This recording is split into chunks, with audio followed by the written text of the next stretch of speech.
السلام عليكم. دخلنا على الشتاء يبقى لازم شوربة عدس، ومفيش أحلى منها تدفينا في البرد مع شوية عيش محمص كده وبصل أخضر. أحي بقى على الجمال. ومش بتاخد إلا 10 دقايق وبس. قبل ما نبدأ، لو أول مرة تشوفوني أنا إيمي الشاهي، ما تنسوش تشتركوا في القناة وتعملوا لايك وشير لو حبيتوا الفيديو. ويلا بينا نبدأ على طول. أول حاجة عندي هنا كوبايتين من العدس الأصفر يكون مغسول ومتصفي. هحطهم في الحلة، وبعدين هاخد نص جزرة كبيرة وهقطعها شرايح كده علشان تستوي بسرعة وهحطها على العدس. وبعدين باخد بطاطساية متوسطة وبقطعها برضو مكعبات وهحطها على العدس، وطماطمتين بقطعهم برضو وبحطهم على العدس، وبصلة متوسطة وبقطعها وبرضو بحطها على العدس. الفيديو ده برعاية وبحطها على العدس. وفصين 3 من التوم كده من غير ما اقطعهم بقى، عادي بقى المرة دي. وبس كده، وبحط كله مع بعضه على النار، وبحط عليهم ميه بارده او سخنه مش هتفرق عادي لغايه لما تغطيهم، وبسيبهم على نار عاليه لغايه لما تغلي. اول بقى ما بتغلي بوطي عليها خالص وبسيبها لغايه لما بتتشرب الميه بتاعتها شويه، وبعدين بطفي النار، البخار بيسويها اكتر. خلاص كده استوت على الاخر، نضربه بقى في الخلاط لغايه لما ينعم خالص. وبعدين بركنه بقى على جنب، وبجيب طاسه وبسخنها وبحط فيها معلقه كبيره من السمنه، واول ما بتدوب بحط عليها 3 معالق كبيره من مكرونه لسان العصفور او الشعريه، وبحمرها لغايه لما تبقى لونها كده ذهبي.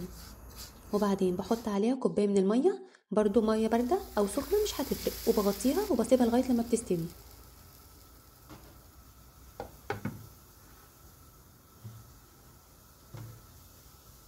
دلوقتي بقى بعد ما استوت بحطها على العدس وبقلب، وبحط ملح وفلفل اسود وكمون وبس كده. مش بحب احط بابريكا في العدس علشان بيغير لونه. ممكن بقى نحط شطه عادي زي ما تحبوا، ونقلب نقلب كده كله في بعضه. وبعدين بسيبه على جنب لغايه لما بعمل التقليه. نجيب بقى نفس الطاسه اللي عملنا فيها المكرونه، نسخنها ونحط فيها معلقه كبيره من السمنه وندوبها، وبعدين بنحط كده حبه توم قد كده يعني معلقه كبيره ونفرمهم ناعم ونقلبه كده على النار. واول ما التوم ياخد لون اصفر فاتح نحط عليه معلقه صغيره من الكزبره الناشفه ونقلب كده ثواني وبنطفي على طول. انا مش بحب احط الكزبره في الاول مع الثوم علشان لما بتقعد كتير على النار طعمها بيمرر كده شويه. شايفين بقى قوام العدس ولا يا ولا؟ كان لازم يعني ارفع المعلقه 200 مره، طرطش في وشي وهو سخن. يلا فضايكم مش مشكله. نحطه بقى في الطبق ونزينه بشويه بصل اخضر وكزبره خضراء لو حابين، وشويه جزر مبشور. وبعدين بحط التقليه على الوش علشان الشكل مش اكتر يعني، لكن انا في العادي بحط التقليه في الحله على طول وبقلب. ممكن لو حابين نحطها في الحله كلها مع بعض ونقلب، بس نسيب شويه صغيرين نزين بيهم الوش.